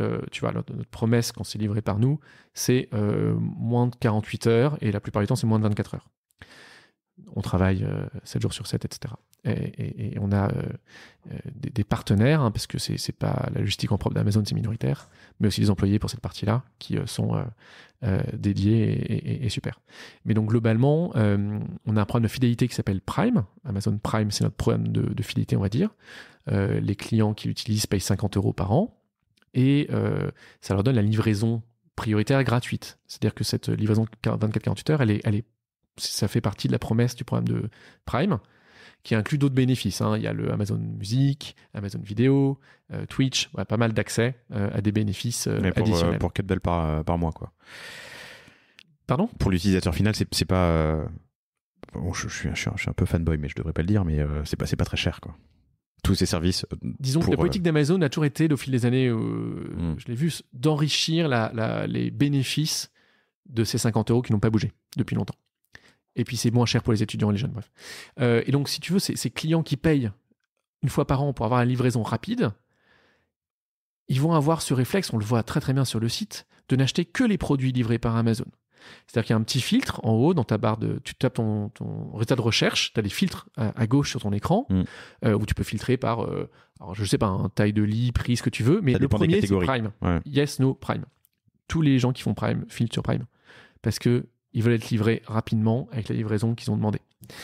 Pour laquelle ils ont payé. Ce que tu disais tout à l'heure, mais j'y reviens parce qu'on c'était il y a quelques minutes, mais ça n'est disponible que pour les vendeurs. Livraison depuis nos entrepôts. C'est ça. Donc ça inclut effectivement les vendeurs qui ont confié leurs produits à notre logistique. Indirectement, chers auditeurs, ça veut dire plus d'opportunités de vente. En gros, c'est ce qu'on dit. Et voire même directement. Ce que je te dis, effectivement, c'est que vous n'êtes pas filtré, vous êtes dans les résultats de recherche les plus regardés. Et en termes de conversion sur une page produit, nous, ce qu'on dit à nos vendeurs et qui est chaque année actualisé, mais c'est aux alentours de 60% d'incrémental de conversion. C'est-à-dire que quand un client sur 10 va acheter ton produit en regardant ta page produit, quand tu livres toi-même, ça va être 1,6 clients sur 10. Les 1,6, c'est purement arbitraire. Hein, c'est mais c'est quand même assez important comme plif de conversion. Ça dépend suivant les produits, bien sûr, mais c'est une réalité. Et aussi pour exporter, c'est très important. Pourquoi ? Aujourd'hui, tu livres toi-même. Demain, tu veux te lancer en Italie. Tu ne connais pas l'Italie, tu n'as pas d'adresse en Italie, donc tu n'as pas d'adresse de retour en Italie, c'est obligatoire. Tu n'as pas de call center qui parle italien, ce qui est obligatoire. Bref, tu n'as pas de ressources pour le faire. Si tu confies à Amazon, tout ça c'est compris, bien sûr. on sait le faire. C'est automatique, c'est quasiment immédiat du coup, puisque c'est déjà installé. Si tu le fais toi-même, il faut que tu ailles chercher ton adresse de retour en Italie, il faut que tu ailles chercher ton service en italien, etc. Donc en fait, la logistique d'Amazon, c'est aussi pour pouvoir exporter facilement. On a un programme pour les vendeurs qui sont là, qui ont un certain volume, mais honnêtement, aujourd'hui, c'est de plus en plus le cas pour tout le monde. J'en fais la pub parce que je pense que c'est hyper important. Il s'appelle Pan-Européen, où en gros, tu achètes un numéro de TVA dans les 7 pays européens où on opère. D'accord, c'est quelques centaines d'euros, donc c'est un investissement, mais c'est pas non plus horrible si tu fais un certain volume d'affaires. Et du coup, proactivement, tes produits, nous, quand tu les envoies en France, un entrepôt en France, je sais pas, à Orléans par exemple, avec ton autorisation, du coup, on va les prendre et on va proactivement les placer un peu partout en Europe, à Madrid, à Hambourg, etc., en fonction de la demande. Et comme ça, la promesse de livraison va être beaucoup plus rapide sur le système espagnol ou allemand. Et ton produit, par exemple, un Madrilène va le voir livré demain, il va l'acheter. Alors que s'il était resté à Orléans, promesse de livraison dans 3 jours, il l'aurait peut-être pas acheté. Les enjeux de data chez Amazon doivent être tellement intéressants, quoi. Ah, c'est de la big data, Amazon. Enfin. Je peux vendre, faire la logistique par moi-même en France, mais utiliser Amazon à l'international. Ouais, bien sûr. Okay. On peut tout dupliquer. Tout est possible. Voilà, le temps tourne, donc la logistique, je pourrais en parler longtemps, mais je sens que tu veux qu'on avance. On peut avancer. Non, pas forcément. Moi, je suis pas pressé. Je veux que ce soit riche pour vous, chers auditeurs, et pour l'instant, j'ai l'impression que ça l'est. Il y a des Amazon Choice, il y a des numéros 1 des ventes, il y a des de catégories. Ça, c'est accessible à tout le monde ? Hyper important. Oui, nous, on met en place des manières de mettre en avant certaines offres. Donc, c'est soit ce qu'on appelle des badges. Donc, ce qui s'appelle Amazon Choice, le numéro 1 des ventes, c'est des petites mentions sur l'image produit dans les résultats de recherche qui les mettent en avant. Soit on fait des boutiques particulières. D'accord, je vais en parler juste après. Mais enfin, je peux en parler maintenant d'ailleurs. Les boutiques particulières, par exemple, on a la boutique des entreprises françaises, qu'on met souvent à l'honneur lors des journées comme Prime Day ou autres, qui groupe toutes les entreprises françaises. D'accord ? Et donc ça, c'est live depuis plus d'1 an, depuis le début de la pandémie. Ou alors, une autre boutique qu'on a lancée très récemment, c'est le Made in France. En octobre, donc c'est une boutique de tous les produits Made in France. Voilà, il y en a 230 000. Donc, c'est pas forcément les vendeurs français, mais la plupart du temps, c'est des vendeurs français. Et donc, c'est une manière, puisque du coup, on prend, entre guillemets, sur nos deniers pour la mettre en avant, suivant la temporalité commerciale, hein, mais sur la page d'accueil, pour rediriger du trafic sur ces pages, pour mettre en avant donc soit les entreprises françaises, soit le Made in France. Une autre boutique, pour finir là-dessus, que j'aime beaucoup, que j'ai lancé personnellement il y a 3 ans, s'appelle la boutique des producteurs, où là on met en avant les petits producteurs agroalimentaires français. Donc des mecs qui font du miel, qui font du thé, des boucheries. Voilà, c'est donc du circuit court alimentaire, et c'est vraiment des PME françaises made in France. Et donc cette boutique, on la met en avant, on fait des articles de presse dessus, on achète du trafic dessus, et ça permet à ces vendeurs de vendre plus. Et ça, c'est vraiment important. C'est pour ça qu'on fait ces boutiques-là, ou qu'on fait ces petits widgets, ces petits badges, comme tu dis. Et donc, tout le monde est éligible en soi. Ensuite, suivant les critères qu'on décide de mettre, tu vois, quand je dis entreprise française, Made in France ou producteur français, bah, évidemment, il faut être éligible. Voilà, ça, on va aller le regarder de plus près. D'accord, très bien. Le numéro 1 des ventes, c'est dynamique. Totalement. Donc, si je suis pas dans les clous, mais que je suis le meilleur vendeur, je deviendrai numéro 1 des ventes. Enfin, pas dans les clous. Alors c'est bon, numéro 1 des ventes, ça prend pas en question la nationalité du vendeur ou le Made in France. Oui, c'est ça. C'est purement ce produit est le plus acheté. D'accord ? C'est une indication pour l'acheteur. Dans sa catégorie. Dans sa catégorie, tout à fait. Oui, il y a pas de sous-catégorie ou sous-catégorie, ainsi de suite. Ouais, tout à fait. Ça dépend de la page sur laquelle tu as atterri, en fait. Mais du coup, stratégiquement, est-ce que ça vaut le coup de regarder dans les catégories connexes, j'ai envie de dire, si je suis vendeur ? Il y a peut-être, je sais pas, énormément de concurrence dans une sous-catégorie et très très peu dans la catégorie voisine qui colle à mon produit. Tu vois ce que je veux dire ? Ouais, je vois très bien ce que tu veux dire. Si je reformule, c'est la question du vendeur qui est what's next ? Qu'est-ce que je dois, quel nouveau produit je dois ajouter ? Enfin, en tout cas, moi, je le traduis comme ça. C'est souvent comme ça que c'est traduit. Je fais des jeux pour enfants. Ok, qu'est-ce que je dois faire maintenant pour continuer de grandir ? Est-ce que c'est des jouets pour adultes ? Est-ce que c'est des jouets pour enfants d'une autre catégorie ? Est-ce que c'est des cuillères en bois ? Qu'est-ce que je dois faire ? Et la réponse chez nous, c'est de dire, on joue l'open data. On joue la transparence. Donc, il y a 2 manières de le faire. Il y a comme tu viens de le dire, et comme certains vendeurs le font depuis longtemps avec des départements de data scientists, je regarde sur Amazon tous les numéros 1 des ventes, et puis j'essaie de comprendre un petit peu les trends qui sont émergentes, les opportunités de croissance, etc. Soit maintenant je vais dans mon seller central, donc c'est le back-office, et donc ça c'est réservé aux détenteurs de marque, d'accord? Donc si tu as une marque, mais si tu as une marque, tu peux avoir accès à tous les résultats de recherche d'Amazon, c'est-à-dire quels sont les mots-clés les plus recherchés. Parmi ceux-là, les taux de transformation, en termes d'achat, etc. Et donc, tu vas regarder et tu peux le filtrer par sous-catégorie. Donc, si tu fais des jeux en bois, tu peux filtrer sur jeux en bois, quels sont les termes les plus recherchés par les clients, ceux qui ont les taux de transformation les plus faibles. Donc, a priori, l'offre est pas pertinente. Et te dire, ah ouais, donc en fait, il faut que je fasse des Pinocchio. Et ça, on l'ouvre. Tu vois, Amazon, on pose souvent la question, est-ce que vous utilisez la data pour créer vous-même des opportunités business réservées à Amazon, pour créer vos produits, par exemple? La réponse est non, on fait ça et on invite tout le monde à le faire puisqu'on joue l'open data. Ok. Alors tu as répondu à ma question en partie. Le fond de ma question était aussi de dire si je fais des jeux en bois pour enfants et que la catégorie est pleine et que jeux en bois pour ados, il y a personne. Est-ce que tu vois, je me pose la question. C'est peut-être bien d'aller se battre là où il y a un peu moins de concurrence pour avoir plus de chances d'obtenir ce badge numéro 1 des ventes. Si ça colle à mon produit et si mon produit est pour les enfants et les ados par exemple dans mon exemple. Ouais. Et puis s'il y a une demande client, tu vois, s'il y a du trafic sur la page jeux pour ados, ça tu le verras encore une fois en interne dans Seller Central. Open data, enfin data partagée. Ok, donc dernier point, tout ça c'est pour de l'optimisation de pages produits. Ensuite, je peux en faire de la pub de mes produits et sponsoriser du coup leur mise en avant en fonction des résultats de recherche ou des catégories. La pub sur Amazon, c'est effectivement un levier important. D'accord. Aujourd'hui, le fait qu'on ait de plus en plus de produits, c'est-à-dire qu'il faut surnager à travers ces produits. Et quand on dit surnager, c'est que quand tu crées ta page produit, c'est comme créer un site sur Google, quoi. Il va pas être en page 1 des résultats, ni même en page 10 ou 20 d'ailleurs. Hein. Moi, je l'ai bien vu, l'accélérateur du numérique dont on va parler, qui est un programme de formation, on l'a créé from scratch sur un nouveau site. Je peux te dire que le lendemain du lancement, j'étais tout content, mais j'étais en page 30 de Google. Voilà. Et donc, évidemment, il faut trouver des stratégies, soit de référencement naturel, soit de référencement payant, pour remonter.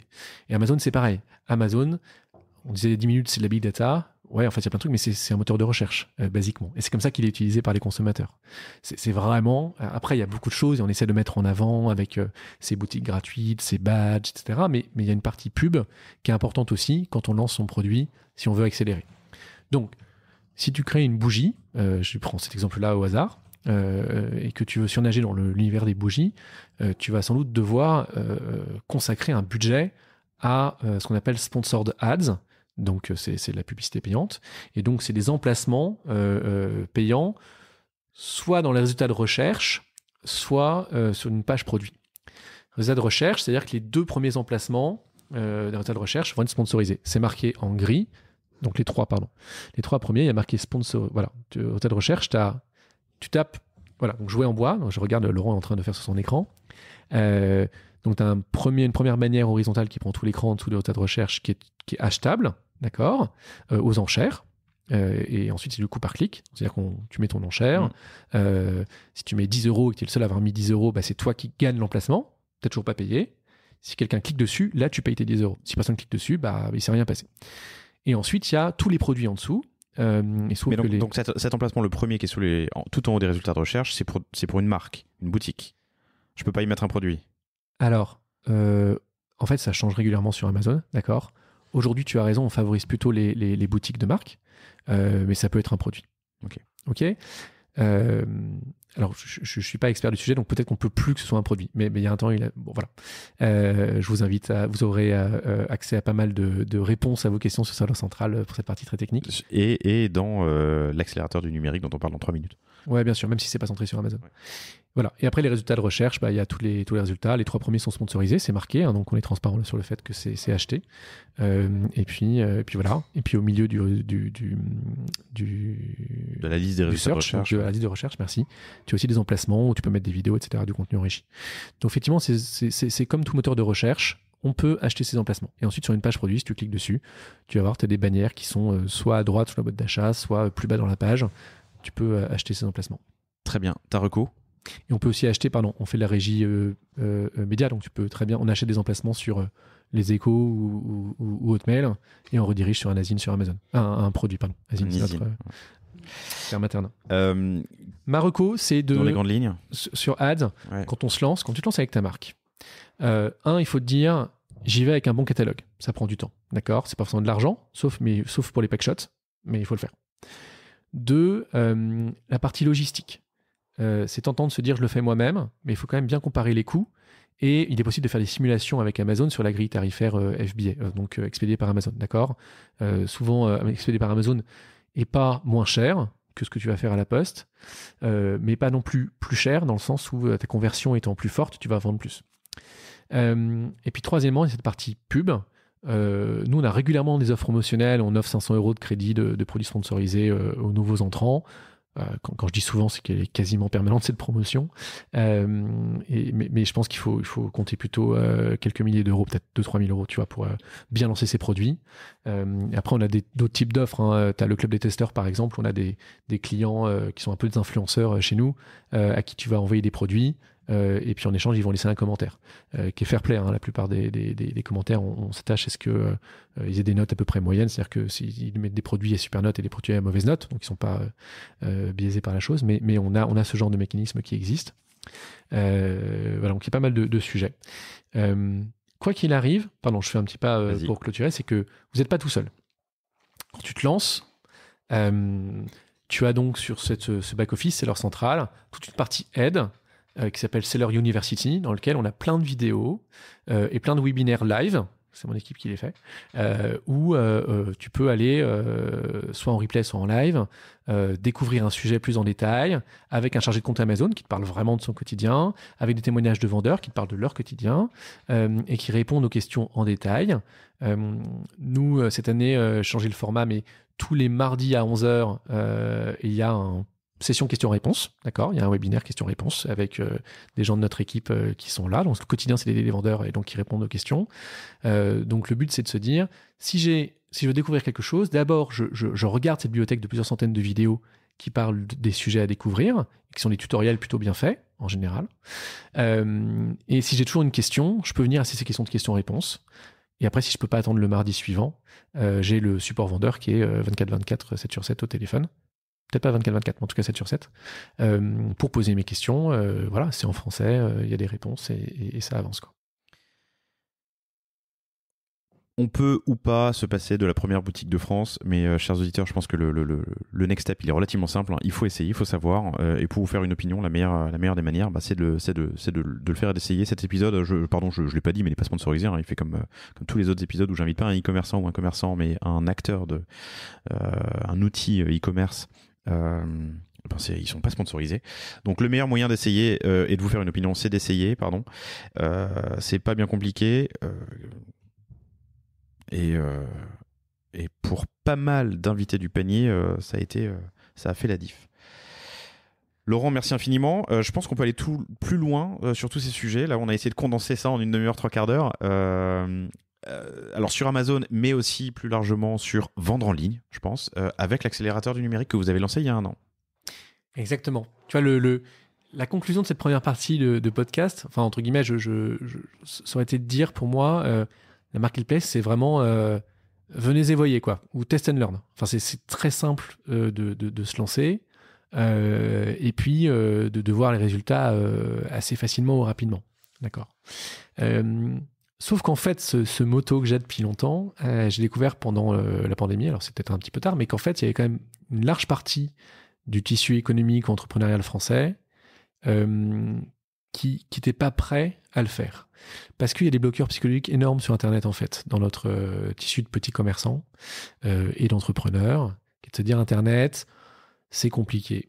C'est pas pour moi, c'est trop tard, je sais pas par où commencer, ça va me coûter vachement cher de me faire aider, de créer un site. Voilà. Il y a pas mal d'idées reçues sur Internet qui font qu'en fait, comme tu le disais en entretien, en début, il y a 1/3 seulement des commerçants français qui vendent sur Internet. Et c'est un chiffre que Cédric O, le secrétaire d'État au numérique, ou d'autres membres du gouvernement ont martelé beaucoup l'année dernière, à l'Assemblée ou ailleurs, en disant on est très en retard en Europe.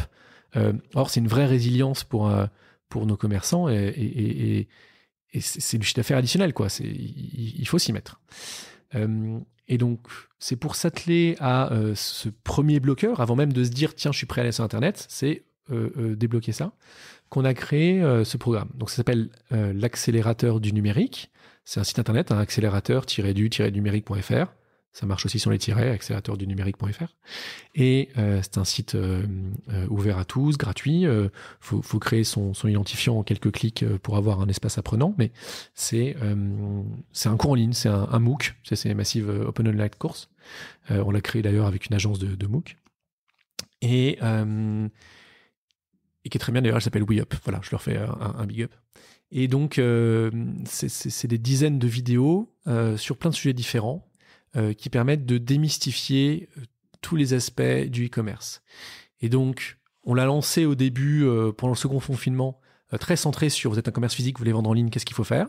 Donc, c'est le choix de mon modèle Internet. Est-ce que je dois créer mon site? Est-ce que je fais que des réseaux sociaux ou est-ce que je fais un site Internet? Est-ce que je fais de la marketplace? Est-ce que je veux que revendre en B2B à un e-retailer? Voilà, donc c'est différents modèles possibles pour vendre sur Internet ou être présent sur Internet.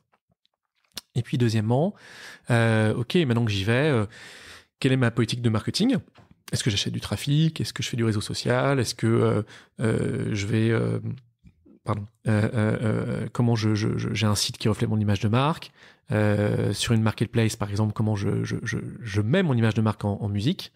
Donc cette partie-là, la partie logistique bien sûr, l'importance du code barre on en a parlé, l'importance de savoir gérer son entrepôt, de pourquoi livrer en 5 jours c'est mieux qu'en 2 jours. Bon voilà, ça paraît un peu bête mais il y a pas mal de tips là-dessus. Pourquoi livrer en 5 c'est mieux qu'en 2 t'as dit? J'ai dit l'inverse, ouais. Je me suis trompé. Pourquoi livrer en 2 c'est mieux qu'en 5? Ouais, je te remercie. Okay. Et puis la partie aussi CRM, tu vois, gestion client. Comment on modère des commentaires, comment on répond à des commentaires, qu'est-ce qui se passe, comment on met en place un service client, comment avoir de l'omnicanal et que le client ait le même type d'interaction avec ta marque sur tous les différents points de contact qu'il a. On n'en a pas parlé tout à l'heure, mais les commentaires clients et les notes sur les produits, quand vous faites vos fiches produits et quand il y a des commentaires qui tombent, c'est hyper important. Donc si vous êtes, il faut évidemment inciter vos acheteurs à en laisser. Je referme la parenthèse. Et ça, c'est inciter, mais dans les limites de la légalité. Hein, vous pouvez pas les acheter. Oui, bien sûr. Non, mais attends, ça arrive souvent qu'un vendeur dise je t'offre le produit si tu laisses un commentaire. Ça marche pas, ça. Très bien. Donc un ensemble de sujets qui ne sont pas que Amazon, qui sont beaucoup plus larges, qui sont traités par Amazon ou par des partenaires ou par... Alors non, pas du tout. Nous, on n'est pas spécialistes. Franchement, savoir faire de la vente sur Instagram ou de la pub sur TikTok, j'en suis totalement incapable. Donc, bien évidemment, on a fait appel à des partenaires externes, des experts de leur secteur, tous des boîtes françaises, et qui sont venus contribuer, écrire les vidéos. Alors comme c'est la pandémie, la plupart des vidéos, c'est les mêmes personnes qui parlent, c'est des acteurs. Hein. On les a engagés pour tourner les vidéos écrites par des experts parce que c'était compliqué avec le confinement de faire venir et tourner des partenaires. Mais les quelques partenaires qui ont pu tourner, vous voyez les vrais partenaires parler. Je pense à Lengo qui est un des intégrateurs qui parle de ça. Je pense à Tudigo qui fait du crowdfunding, qui explique le crowdfunding. À GS1 pour les codes barres qui explique les codes barres. Voilà, on a vraiment plus d'une trentaine de partenaires experts qui sont venus apporter leur pierre à l'édifice. Et sur plusieurs niveaux. Donc le premier, c'est cette fameuse vidéo de 3-4 minutes qui pose les bases d'un sujet, qui donne des clés de lecture hyper importantes, qui démystifie et qui donne envie d'aller plus loin. Et ensuite, cette vidéo est suivie d'un petit quiz pour être sûr qu'on a retenu. C'est la partie gamification. Et ensuite, de liens utiles pour aller vers plus de littérature sur le sujet et devenir expert. Et donc, si tu veux, le motto de ce training, de cette formation, c'est de se dire... Il y a beaucoup de formations qui existent sur Internet. En plus, avec la pandémie, quasiment tout le monde a fait sa formation e-commerce. Tant mieux. Je pense qu'on est à peu près la seule qui se veuille très généraliste sur les sujets et qui ne se prétendent pas experte d'aucun des sujets. Et qui se disent, voilà, nous, on est l'étape 1. Tu veux un peu mettre tes grandes lignes en tête de ton plan d'action. Et ensuite, tu vas creuser les sujets qui te paraissent pertinents pour toi avec des acteurs spécialisés. Tu vois, nous, j'aime beaucoup, il y a un garçon qui s'appelle Benjamin Duvauchel, qui est un entrepreneur qui a utilisé notre programme pour se lancer et grandir sur Internet. C'est un jeune, hein, il a moins de 30 ans, Benjamin, si tu m'entends. Et voilà, qui travaille dans le magasin de ses parents en province. Le magasin a fermé à cause de la pandémie, puis il a vraiment fermé au bout d'1 an de lockdown, enfin de différentes mesures. Et c'est là où il a dit, bon, ok, maintenant ça c'est fini, on va faire de l'Internet, quoi. Et il a commencé à faire des petits produits, à les vendre, et puis à se dire, ok, comment je peux aller plus loin et faire à plus grande échelle, quoi, pour vraiment être rentable. Et donc il a découvert l'accélérateur du numérique par une émission qu'on faisait sur 01net. Et il a regardé toutes les vidéos. Je salue, il y a quand même 60 vidéos. Donc après, sur les 10 000 utilisateurs, tu en as plusieurs centaines, voire près d'un millier qui ont déjà tout regardé. Hein, mais, et il me dit, ça m'a pas tout appris, mais ça m'a donné un plan d'action et ça m'a poussé à l'action. Okay. Et j'aime beaucoup cette citation parce que c'est exactement ce que je veux que ce programme soit. Et aujourd'hui, ça y est, il a levé des fonds, il a investi dans plusieurs imprimantes 3D. Son boulot, c'est d'imprimer des produits en imprimante 3D et il vend en marketplace ses best-sellers pour industrialiser la chose. Voilà, donc ça, c'est un peu le programme. Sauf qu'en fait, là, c'est l'étape 1, si tu veux. Celle qu'on a créée, c'était des vidéos. Et au fait, je t'ai dit qu'on s'était lancé avec des commerçants physiques, enfin avec des vidéos, des tutoriels pour commerçants physiques qui veulent aller sur Internet. Sauf qu'on a très rapidement, donc à partir du mois de janvier l'année dernière, étendu avec d'autres vidéos pour les entrepreneurs. Donc comment je crée ma boîte, comment je lève des fonds, etc. Donc ça, on était beaucoup plus avec des partenaires sur la partie entrepreneuriat. Tu vois, quand je parlais de Tudigo là pour le crowdfunding, ça c'est typiquement sur comment je lève des fonds de manière assez simple ou tu vois assez restreinte. Après, si tu veux lever des fonds, si tu veux devenir une licorne, on n'est peut-être pas le bon programme. Mais il faut commencer quelque part. Hein. Mais il faut commencer quelque part, voilà. Mais nous, c'est un programme d'égalité des chances pour les TPE, PME, tu vois, c'est ça, comme ça qu'on le voit. Donc, étape 1, c'est vidéo. Libre, courte, elle donne un plan d'action, elle pousse à l'action. 2, les webinaires. Ces partenaires, cette trentaine de partenaires techniques dont je parlais, et puis on continue à en avoir plusieurs, hein, The Family pour la partie incubation ou autre dans les derniers en date, donnent de leur temps pour faire chaque mois entre 5 et 6 webinaires live où peuvent venir chacun des utilisateurs et donc pouvoir poser leurs questions en direct à un expert. Après, évidemment, si tu as raté le webinaire, tu peux le regarder en replay sur le site, il n'y a pas de souci. Mais c'est vraiment quelque chose qui est important pour nous et qui donne une partie interaction avec un expert qu'il n'y a pas dans les vidéos. Donc ça, on a fait ça toute l'année. Troisième étape, on a parlé en introduction, c'est ce qu'on appelle les bootcamps. Donc c'est des sessions live, intensives. C'est 3 jours pour une promo de 70 entrepreneurs ou PME existantes ou porteurs de projets, dans lesquels un spécialiste de la formation au digital, hein, nous on travaille avec Référence DMD, qui est un prestataire qui s'occupe de former au numérique les entreprises, hein, c'est son cœur de métier, va faire 3 jours d'accompagnement pour parler des différents sujets, mais de manière vraiment intensive. Et puis il y a ce côté un peu... on est ensemble, on est une classe, on est une promo, on parle ensemble à la pause café, on se motive, on y va, quoi. Et ça, c'est quelque chose d'hyper important dans la partie entrepreneuriat. Ça s'est passé où ? Alors, comme là, c'était encore en contexte Covid, en novembre dernier, c'était moitié en distanciel, moitié en présentiel. En présentiel, là, on a donné les locaux d'Amazon pour ça. Voilà, pour faire très simple et puis pour s'adapter facilement aux contraintes sanitaires. 70 places, les places sont chères, non ? Alors c'est gratuit, pardon, mais cher au sens... Oui, non, c'est gratuit, c'est nous qui payons tout le programme, parce qu'il faut bien que quelqu'un paye. Mais au-delà de ça, pour l'utilisateur, c'est gratuit, bien sûr. Après, sur 70 places, bon, finalement, on en a fait 80. Voilà, on est prêt à ouvrir un peu les places, mais c'est sûr qu'on avait beaucoup plus de demandes.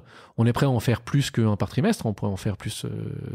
Ce qu'on veut juste, c'est que ça soit utile. Et donc, évidemment, on est en mode test and learn, nous aussi. On a besoin de comprendre, voilà, quels sont les points positifs et les points d'amélioration de chacun de ces sessions-là. Et donc, pour avoir un petit peu de temps d'adaptation pour la suivante.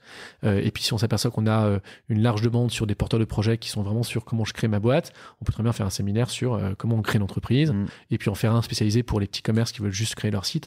En soi, on est tout à fait prêt. Tout ce qu'on veut, c'est aider. Et donc, s'il faut spécialiser ces bootcamps, on va le faire. Ok. Dernier point qu'on va lancer à partir de ce trimestre-là, c'est des coachings personnalisés. Donc, on va apprendre une boîte de coach en digital pour aider plusieurs utilisateurs, un TPE, PME, à vraiment se donner 2 mois où j'y vais et je suis accompagné par un coach. Donc ça, c'est vraiment pour ceux qui sont mûrs, parce que effectivement, le démarche sur Internet, ça peut prendre du temps suivant les gens. Il y en a qui sont mûrs au bout de 10 minutes et d'autres au bout d'1 an. Mais il faut que ce soit au bon moment, sinon le coach ne t'aide pas si tu n'es pas prêt à avancer. C'est comme dans la vie personnelle. Une 60aine de vidéos, tu me dis assez courtes, hein, c'est pas des... Ok, pour commencer, des webinaires un peu plus précis avec des partenaires et surtout plus d'interactions, et enfin le séminaire, le bootcamp, et bientôt des coachings personnalisés. Donc tout ça pour se lancer, apprendre, progresser, se mettre un pied à l'étrier. Alors tu l'as dit tout à l'heure que donner un plan d'action et puis pousser à l'action pour ceux qui le souhaitent. Ok, l'accélérateur du numérique, vous tapez ça dans votre moteur de recherche préféré et vous le trouverez évidemment. Passionnant. Je me disais, moi, cet épisode, il fera 40-45 minutes, allez, 50 max, on est à 1h30. Oui, mais je parle trop. Non, mais c'était passionnant. Je coupe en général, enfin, en tout cas, j'accélère quand c'est pas intéressant. Donc, alors, je voulais encore te demander ta vision de l'avenir de la marketplace, du paiement, de la transac, mais je pense qu'on se garde ça pour un prochain épisode, on fera un catch-up dans un an. Laurent, c'était passionnant. Laurent Broncard avec un D. Vous pouvez retrouver Laurent sur LinkedIn. Merci infiniment pour ton temps. Merci Laurent, merci beaucoup à tous. Ouais, j'espère que cet épisode vous a plu. N'hésitez pas à poser vos questions en commentaire sur LinkedIn, à contacter Laurent, l'un des deux Laurent, de cet épisode, si vous avez besoin de creuser. En tout cas, voilà, merci infiniment, c'était passionnant. Et puis, je te dis à bientôt et je vous souhaite à tous une excellente fin de journée ou début de journée si vous écoutez cet épisode le matin. Lancez-vous, que ce soit sur Amazon ou ailleurs, mais lancez-vous. Le meilleur moyen d'apprendre et de progresser, c'est de faire. Donc, faites. Parfait, rien à ajouter. Merci Laurent, merci à tous. Salut, à bientôt. Ciao. Merci d'avoir écouté cet épisode du panier. J'espère qu'il vous a plu. Si c'est le cas, et même si ce n'est pas le cas, abonnez-vous pour ne rater aucun épisode. Parlez-en autour de vous et laissez-moi un commentaire sympathique sur Apple Podcast. C'est ce qui m'aide le plus à remonter dans les classements. N'hésitez pas non plus à le partager à chacun de vos contacts dans le business. Chaque nouvel auditeur intéressé est une victoire. Si vous avez besoin d'un accompagnement tech et créatif, que ce soit pour votre site internet, votre stratégie de contenu ou d'inbound marketing, n'hésitez pas à me contacter à l'adresse lepanier@causavostra.com. À bientôt.